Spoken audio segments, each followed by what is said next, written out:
Entonces, dijo Jesús a los que le seguían: A los que me escucháis, os digo: querer a los que van contra vosotros. Tratad bien a los que no lo hacen, porque es justo lo que necesitan. Decidles cosas buenas a los que hablan mal de vosotros. Rezad por los que os insultan. Al que te haga daño, besa a él con buenas palabras para intentar calmarle. A que te quite la bufanda, dale también la chaqueta.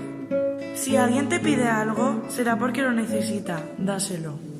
A quien te quite algo, no se lo quites porque seguramente lo necesite.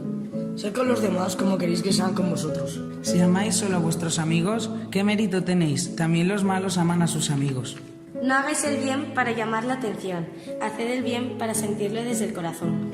Y si dejáis algo esperando que os den algo a cambio, ¿qué mérito tenéis? Eso también hace la gente mala. Respetad a vuestros contrarios, ayudad al que lo necesite y dejad sin pedir nada a cambio. Obtendréis una gran recompensa y seréis hijos de Dios, quien también es bueno con los malos y desagradecidos. Sed buenos como vuestro Padre es bueno. No habléis mal de nadie y nadie hablará mal de vosotros. No acuses a nadie y nadie os acusará. Demostrad el perdón y os demostrarán su amor.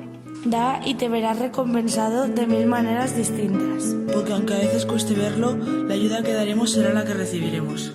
Los alumnos de primero B hemos leído el Evangelio adaptándolo para poder entenderlo perfectamente.